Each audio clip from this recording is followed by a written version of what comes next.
Assalamu alaikum, ladies and gentlemen.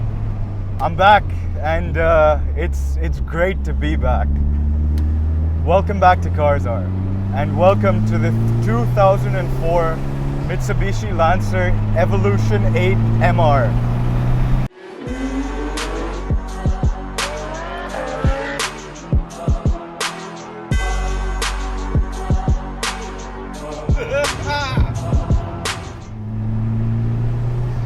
Now, I know you've seen the beauty shots and you've been forced into thinking that this car is in fact some 950 all-wheel horsepower monster because of the way it looks. But don't be fooled into thinking that, my friends, because this car is even more special than a 1,000 all-wheel horsepower Evo. Because this is a stock 2004 Evo 8.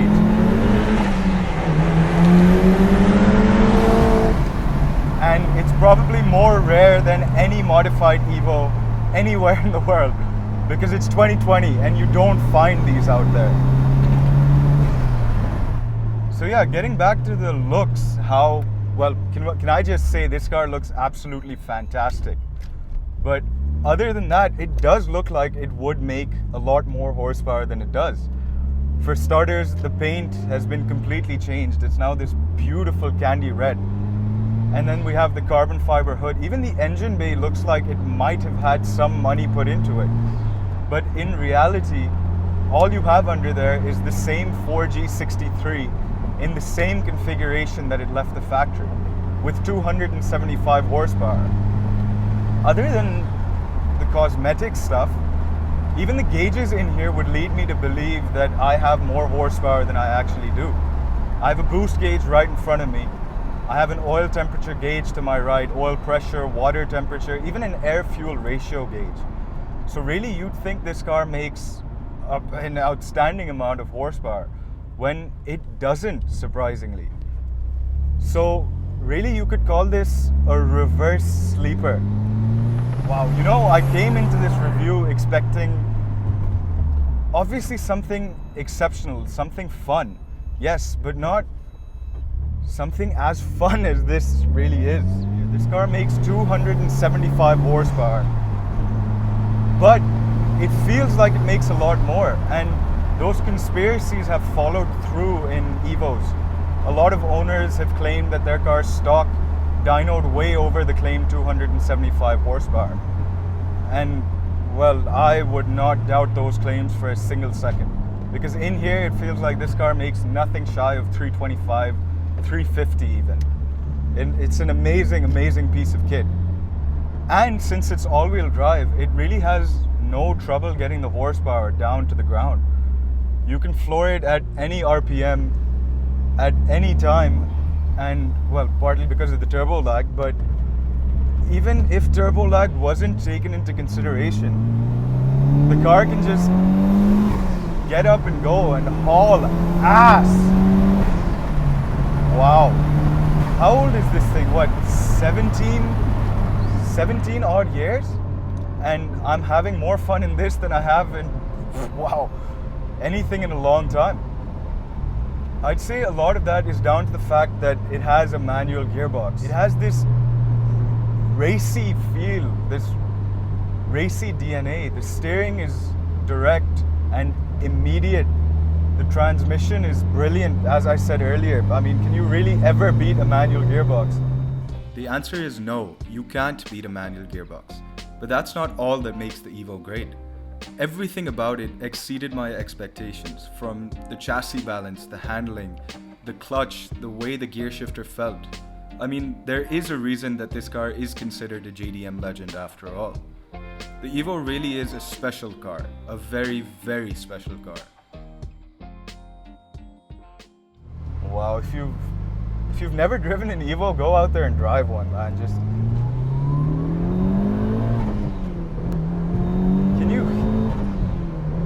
can you hear those noises for a stock car? Oh, just listen. Woo.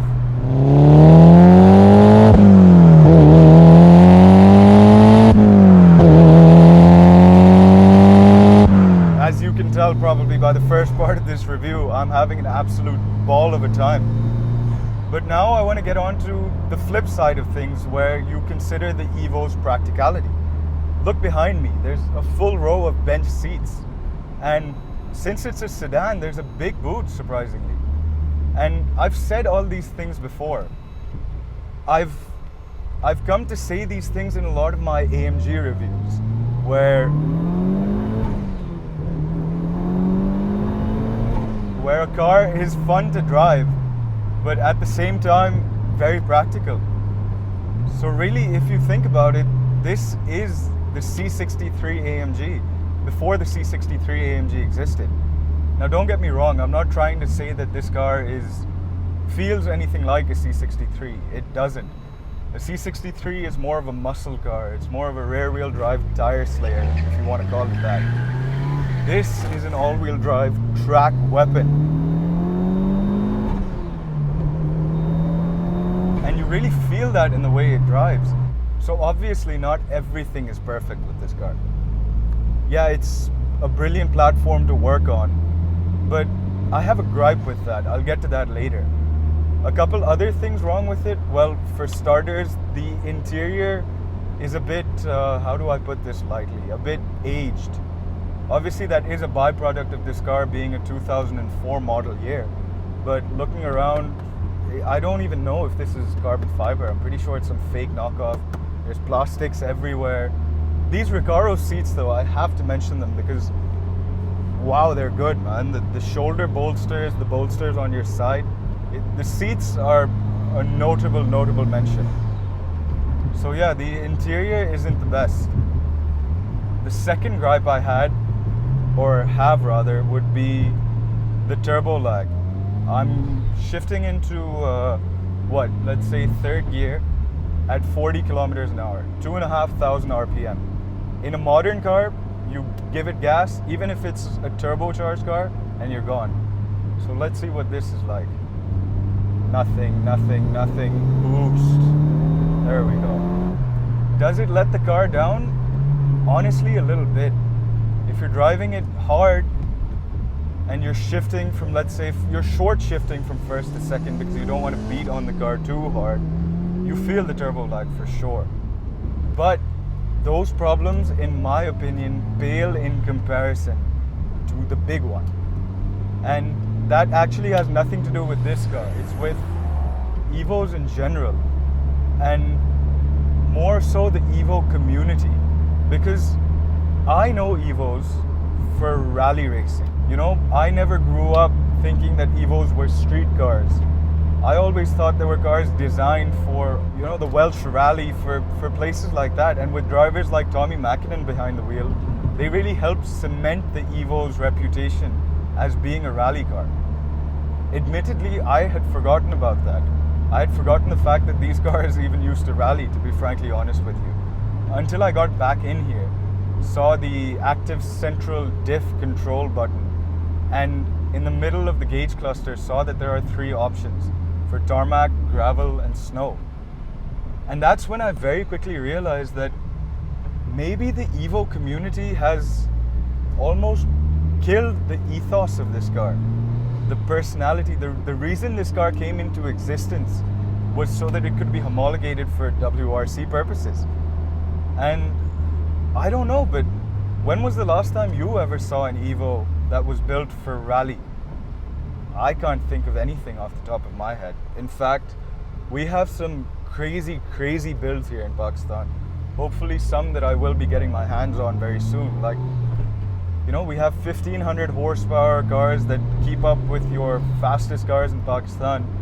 And then you have really nice street builds like this one, which is stock admittedly, but you have 500 all-wheel horsepower street builds, which are, again, incredibly quick for what they are. But you don't have any rally builds. And correct me if I'm wrong here, but this car exists because of rally. The Subaru WRX and Evo have a rivalry because of what? Because of the WRC. And I don't know about you, but I feel like something so crucial in this car's life, an aspect of the car which was literally required for it to even exist, has been lost by the community. I don't know how to portray this. Maybe it's not feasible money-wise, but then you have people who put hundreds of thousands of dollars into their drag builds. So really, I don't know. I feel like more Evo owners and drivers should really look into rally builds for their cars. Unfortunately, I don't own an Evo, otherwise that would be the route that I would go, because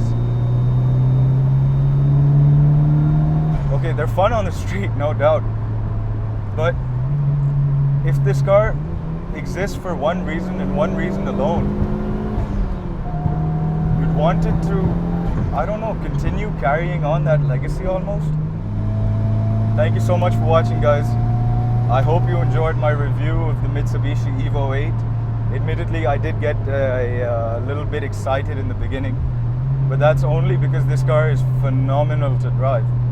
And yeah, let me know what you guys would like to see next. Obviously, I know you guys are waiting for my next supercar, but you guys are gonna have to continue waiting on that one, unfortunately. For now, this is me, behind the wheel of an Evo 8. And yeah, cars are out.